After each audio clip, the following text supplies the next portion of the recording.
नमस्कार, मैं रश्मि। स्वागत है आपका देश के सबसे लोकप्रिय न्यूज चैनल प्रजातंत्र टीवी में। कृषि बिल के विरोध में जनपद के अलग अलग जगहों पर किसानों द्वारा लगातार अपनी फसलों को जोतकर कृषि बिल का विरोध किया जा रहा है।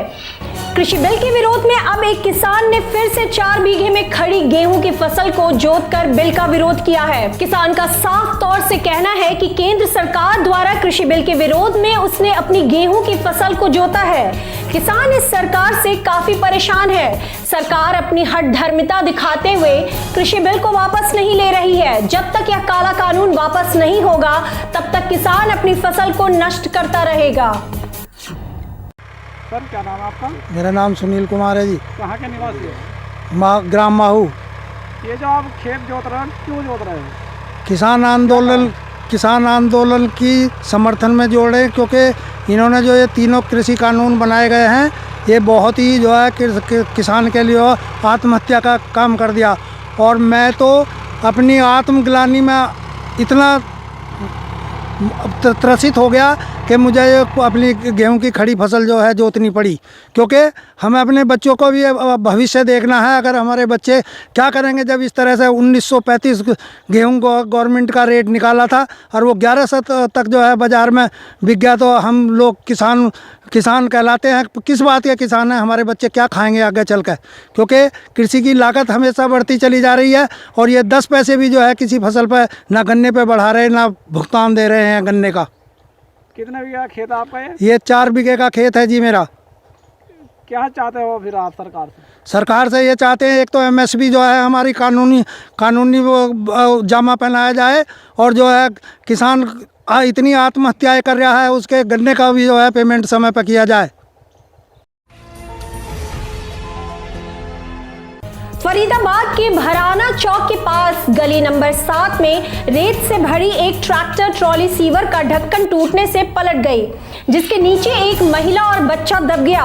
आनन फानन में वहां मौजूद लोगों ने बच्चे को तो सकुशल निकाल लिया, लेकिन बुजुर्ग महिला को गंभीर अवस्था में अस्पताल दाखिल करवाया गया, जहां उसकी हालत बहुत ही चिंताजनक बताई जा रही है। मौके पर पहुंची पुलिस मामले की जाँच करने में जुटी है। क्या नाम है आपका? रुक्मणी बाई।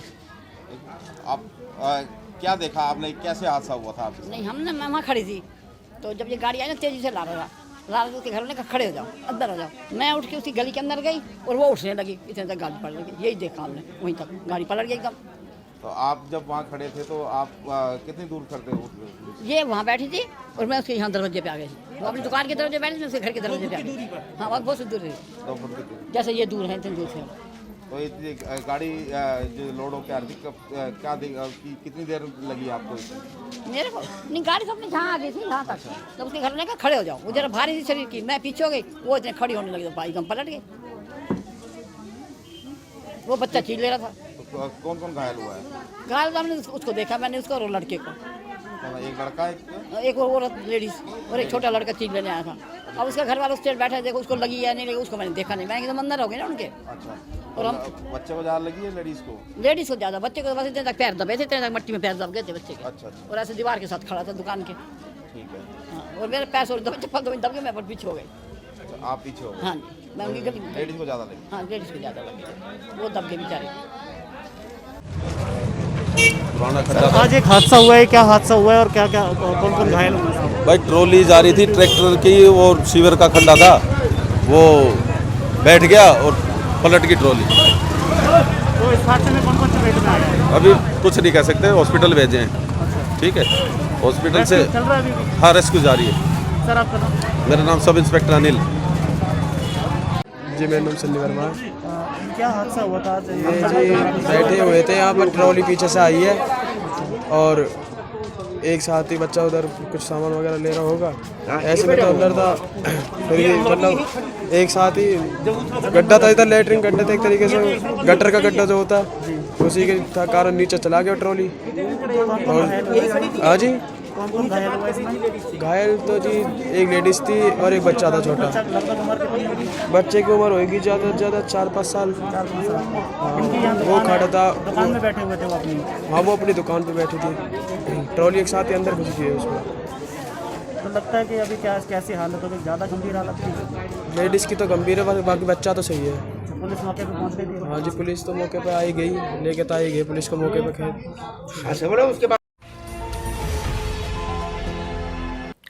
इस वक्त की बड़ी खबर मध्य प्रदेश के बड़नगर से आ रही है, जहां बड़नगर में विधायक मुरली मोरवाल के नेतृत्व में किसान महापंचायत व ट्रैक्टर रैली का आयोजन किया गया।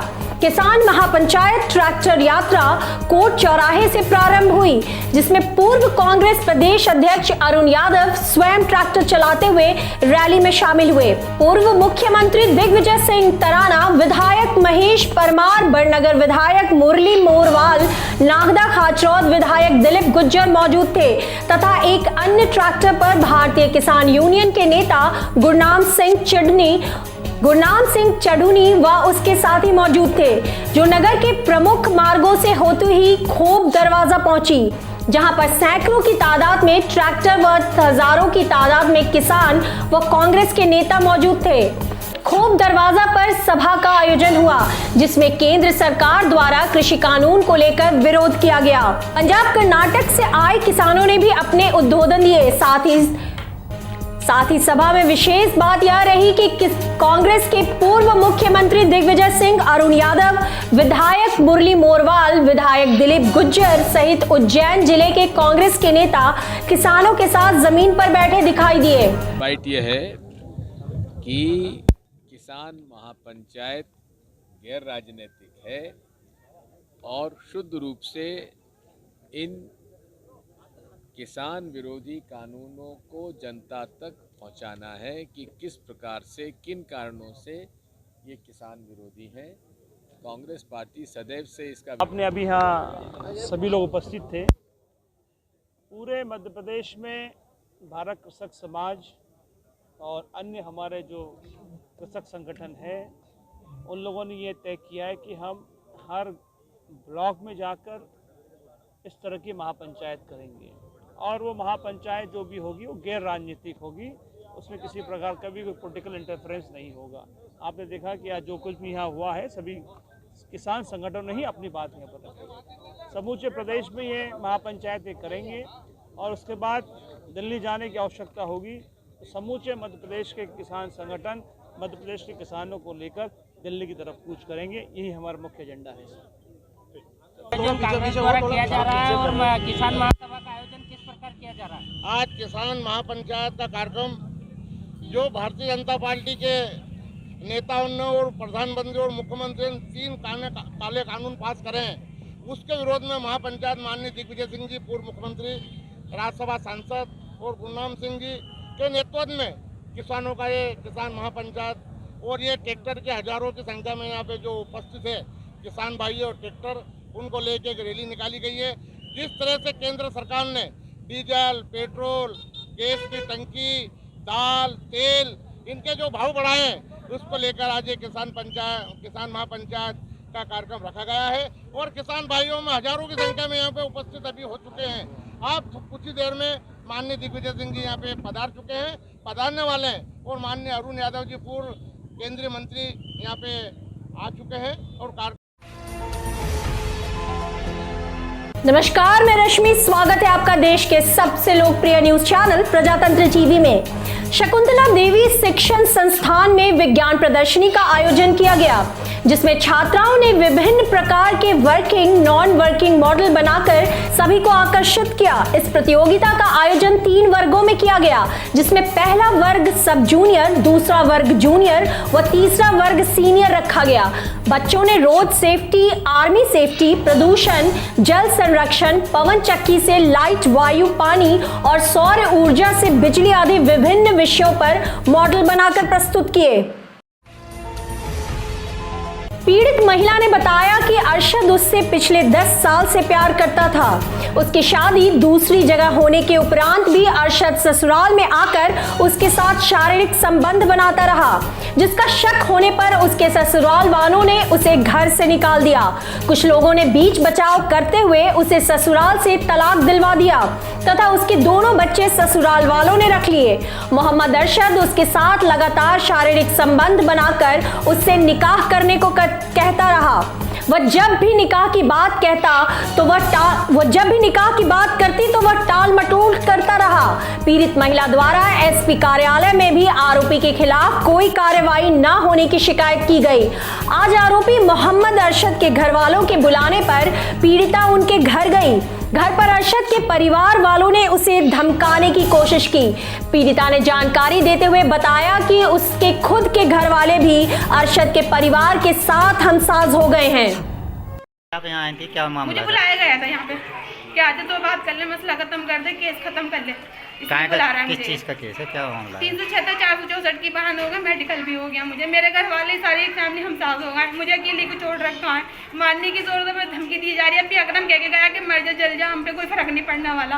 कल को मैं सुसाइड कर लूँगा। मोदी सरकार क्या कर रही, किसके लिए क्या कर रही है? मोदी सरकार कुछ भी नहीं कर रही। महिला को इंसाफ न मिले तो बेकार है मोदी सरकार में। तो आप यहाँ क्यों आई थी? मुझे बुलाया गया था, मैं अपने इंसाफ के लिए आई थी। लड़का आया हुआ है, मुझे गिरफ्तार नहीं हो रहा, पकड़ घर में चोरी छुपे से बुला रहे घर वाले। जिला प्रशासन की अनोखी पहल। आजादी के 70 वर्षों के बाद सहरसा जिला के जिला पदाधिकारी कौशल कुमार एवं आरक्षी अधीक्षक महोदया लिपि सिंह एवं विकास आयुक्त की संयुक्त पहल से कोसी तटबंध के भीतर कडूमर पंचायत आज स्वास्थ्य शिविर एवं मेगा शिविर का आयोजन किया गया। इस आयोजन से कोसी तटबंध के भीतर बसे लोगों में विकास की ललक जगी। जिला पदाधिकारी ने स्वास्थ्य संबंधी सारे जांच से लेकर राशन, सामाजिक दिव्यांगों के लिए ट्राईसाइकिल सहित आयुष्मान कार्ड, परिवार नियोजन, राष्ट्रीय पोषण, कोविड-19 का जांच का काउंटर लगाकर लोगों को इसका लाभ दिया एवं इसके लिए उन्हें जागरूक किया गया। जिला पदाधिकारी द्वारा दिव्यांगों के बीच ट्राईसाइकिल का भी वितरण किया गया। जिला पदाधिकारी के द्वारा लोगों की समस्याएं भी सुनी गयी। हम लोग का बिल्कुल उद्देश्य है जिला प्रशासन का कि जितने भी तटबंध के अंदर जो पंचायत है और जो सुदूर हैं, जो इनको आने में कठिनाई होती है पीएससी में, सदर में आने में, वहाँ पे हम लोग आज के बाद लगातार हम लोग कल कैंप का आयोजन करेंगे। और इसी क्रम में 10 तारीख को हम लोग चिड़ैया में भी इस तरह का कैंप आयोजन कर रहे हैं। और धीरे धीरे जैसे समय मिलता है डॉक्टर की उपस्थिति के अनुसार हम अन्य जगहों पर भी मेगा कैंप लगाएंगे और लोगों को सुविधा कराएंगे। सिरोही राजकीय बालिका उच्च माध्यमिक विद्यालय सिरोही तथा महिला महाविद्यालय सिरोही के रास्ते पर स्थित नेहरू पवेलियन मैदान सिरोही के मेले का आयोजन हुआ। मेला 15 से 20 दिन के बाद उठ गया। मेले का आयोजन यहां आए दिन होता रहता है, लेकिन मेला उठने के बाद वहां जगह जगह कचरा, प्लास्टिक की थैलियां बिखरी पड़ी रहती हैं। ये कचरा, गंदगी, प्लास्टिक की थैलियां गौ माता के खाने से मरने की संभावनाएं बढ़ती हैं। विद्यालय व महाविद्यालय की बालिकाएं छात्रावास की बालिकाओं के आने जाने वाला एकमात्र रास्ता है। हमारे स्कूल की बिल्डिंग से जो ये दशहरा मैदान लगा हुआ है, ये ओल्ड बिल्डिंग की पोजीशन में है। यहाँ पर मेले लगते हैं, उसका किराया भी ओल्ड बिल्डिंग के अकाउंट में जाता है। लेकिन मेले लग जाते हैं, किराया ले लिया जाता है, लेकिन यहाँ पर साफ़ सफाई उसके बाद में करवाई नहीं जाती है। दूसरी चीज़ ये है कि यहाँ पर गर्ल्स स्कूल है, गर्ल्स कॉलेज है, और यहाँ पर एक इसी मैदान के अंदर एक कोठरी सी बनी हुई है जहाँ पर लड़के छुपे रहते हैं और शराब वराब पीते हैं और न्यूसेंस करते रहते हैं। अक्सर हमने एसपी साहब को भी इसकी कंप्लेंट दी थी, लेकिन इस पर उन्होंने कार्रवाई भी करी थी, लेकिन वो पूरे टाइम तक तो कोई अवेलेबल नहीं रह सकता है। तो यहाँ पर एक पुख्ता व्यवस्था होनी चाहिए, ये कोठरी हट जाए एक तो। दूसरा, मेले अगर लगते हैं तो साफ़ सफाई की व्यवस्था होनी चाहिए और एक परमानेंट सिक्योरिटी गार्ड यहाँ पर रहना चाहिए, जिससे कि बच्चियों से कोई भी अनचाही हरकतें ना हो। यहाँ पे खेल मैदान है, यहाँ पे मेला लगता है, तो यहाँ पे किराया वगैरह सब देते हैं। तो यहाँ पे क्या करना है, बाउंड्री बनाना चाहिए। और यहाँ पे खंडल वाला है, यहाँ पे लड़के शराब पी के यहाँ पे लड़कियों को छेड़छाड़ करते हैं। तो कैसे पढ़ाई करेंगी फिर लड़कियाँ, घर बैठी ही रहेगी क्या?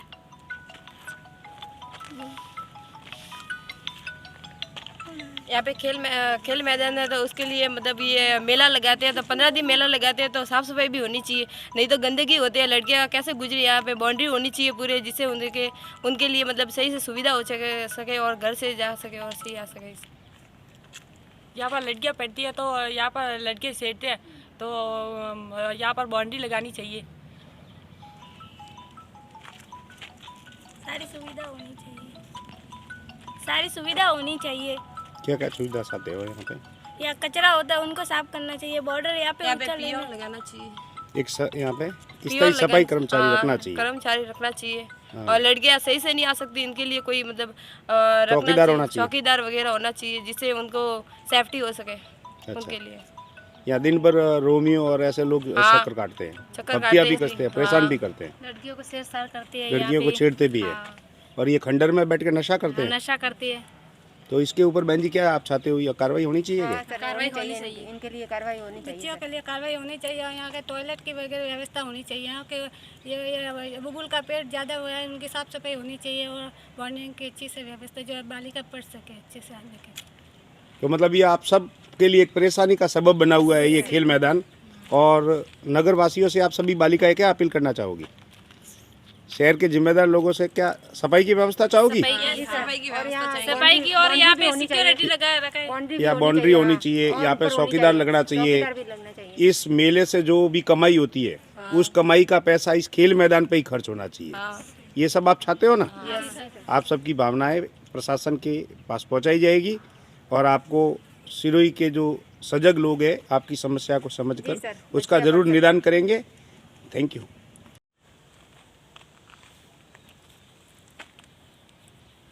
नमस्ते सर।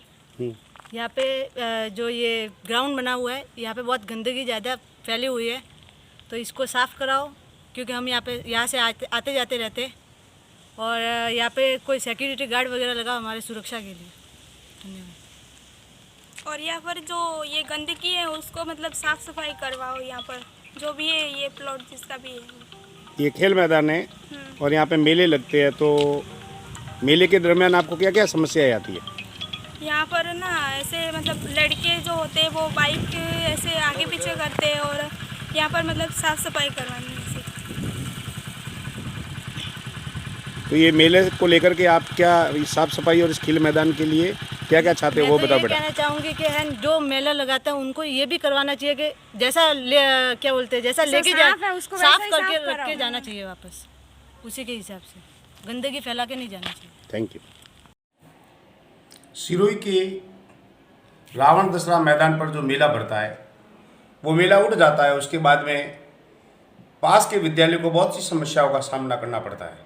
मेला तो उठ गया, लेकिन पीछे कचरा पड़ा है, वो कब उठेगा यह भविष्य के गर्भ में है। मेला उठने के बाद बच्चियाँ रोज स्कूल आती है, उनके स्वास्थ्य पर प्रतिकूल प्रभाव नहीं पड़े, इसलिए हम मजदूर करते हैं और उन मजदूरों के माध्यम से वो कचरा उठवाते हैं। जब मेला भरता है तो मेले के इस लगाने की जो आय होती है वो न जाने किसके पास होती है, और इस आय के लिए वर्ष में 2-3 बार ये मेले यहाँ पर लगते हैं। लेकिन जो इससे पैसे ले रहे हैं वो लोग ये नहीं सोचते कि मेला उठने के बाद उसकी समुचित साफ सफाई करवा दी जाए। साफ सफाई नहीं होने से वहाँ प्लास्टिक बहुत बिखरा पड़ा रहता है, वहाँ पर गौ माता आकर के उस प्लास्टिक को खाती है, उसको भी मृत्यु का खतरा रहता है, और चारों तरफ प्लास्टिक उड़ता रहता है, बिखरता रहता है। तो मेला लगाने वालों से पुनः अनुरोध करता हूँ कि मेला उठने के बाद उसके सफाई की पूरी व्यवस्था करवाई जाए, जिससे गंदगी नहीं पसरे, गौ माता उस प्लास्टिक को खाकर मरे नहीं, और आने जाने वाली बालिकाओं के ऊपर प्रतिकूल प्रभाव नहीं पड़े। ये हमारा विनम्र मेला लगाने वालों से अनुरोध है। नवादा जिले के नादरीगंज थाना क्षेत्र के दक्षिणी बिहार ग्रामीण बैंक बस्ती बिगा में अपराधियों ने 14,45,176 रुपए की लूटपाट करने की घटना का अंजाम दिया है। घटना गुरुवार की दोपहर तकरीबन 1:40 में हुई।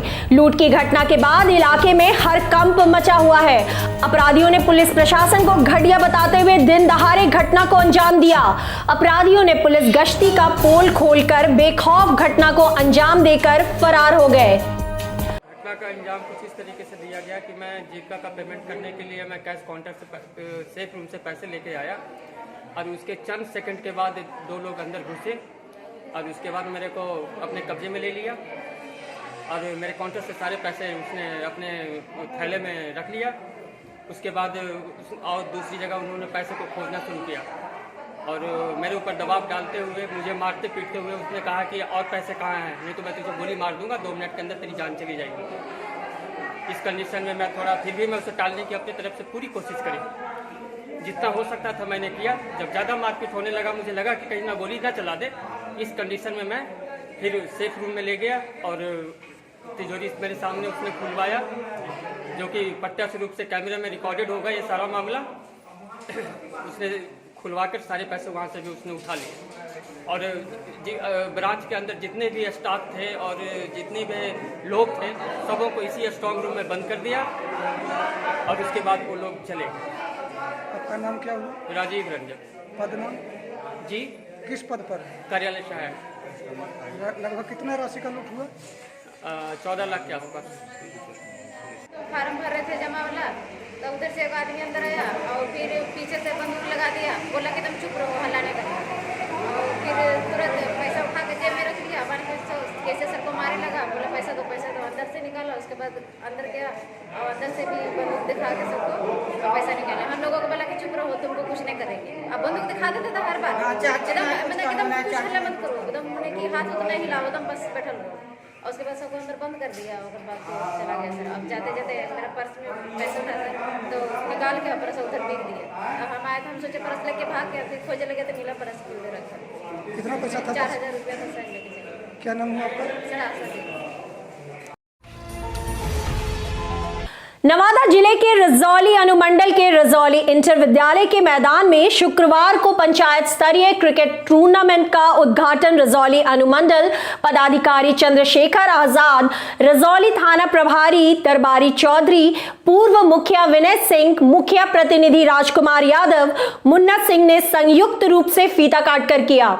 रजौली अनुमंडल पदाधिकारी चंद्रशेखर आजाद ने खिलाड़ियों का हौसला बढ़ाते हुए कहा कि मानव के सर्वांगीण विकास में खेल कूद की अहम भूमिका होती है। धन्यवाद। देश और दुनिया की तमाम बड़ी खबरों को जानने के लिए देखते रहे देश का सबसे लोकप्रिय न्यूज चैनल प्रजातंत्र टीवी।